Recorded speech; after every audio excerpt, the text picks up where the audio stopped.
ठाकुर जी के समय पे ब्रजवासियों पे और कोई काम नहीं है। गौ रस निकालती हैं, उसको फिर दही बनाती हैं, छाछ बनाती हैं, मक्खन बनाती हैं, उसको बेचने जाती हैं। ठाकुर जी मार्ग में ही खड़े हो जाते हैं और मार्ग में आकर के एक नाकाबंदी जैसी बना देते हैं, जैसे टोल गेट होते हैं, टोल टैक्स वाले। ऐसे ठाकुर जी एक डाल ऐसी झुका करके पल्ली तरफ मधुमंगल खड़े हो जाए पकड़ के। गोपीन से कहें कहां जा रही हो? बोले मथुरा जा रही है, दिखना रहो बेक बेक काजे दही। ठाकुर जी बोले भैया दान देके जाओ और निकल जाओ, या मार्ग को कर दो, टैक्स दो। गोपी कहें तुम्हारे पिताजी को मार गए?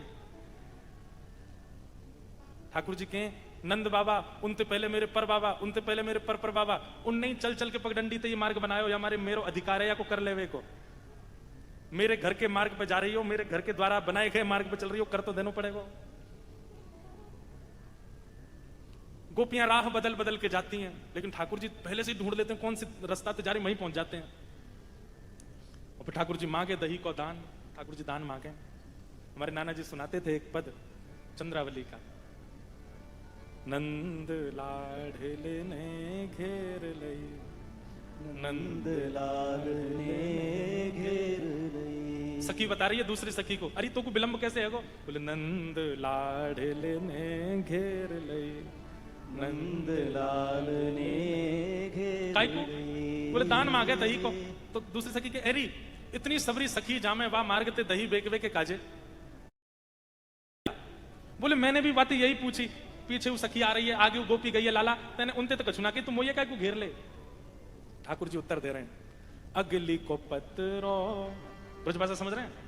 अगली को पत्रो पिछली को बासो, बीच की मेरे मन में बस गई, नंद लाल ने घेर लई। अरे सखी वो आगे वाली जा रही ना, पानी मिला के ले जाए दही में, पत्रो पत्रो दही वाको मैं तो ना खाऊं। और पीछे वाली एक 2 दिना को पुराना बासु दही लेके जा रही है, बाकी मैं तो दुर्गंध आ रही है। ठाकुर जी को दूर से समझ में आ जाए ताजो दही कहाँ है। अच्छा एक और बात, ये भी हमारे ब्रज के रसिक जन कहते हैं कि ठाकुर जी रोज सुबह उठते हैं और उठ करके श्वास लें जोड़ते, और वह श्वास में कहा देखें कहां से सुगंधी आ रही है नए नए मक्खन की, वहीं जामेंगे चुरावे। बासो कुसो मक्खन ना चुराम, यही हमारे तो नवनीत प्रिय हैं, नयो नयो मक्खन चाहिए ठाकुर जी को। इसका मतलब क्या है, इसका अभिप्राय क्या है?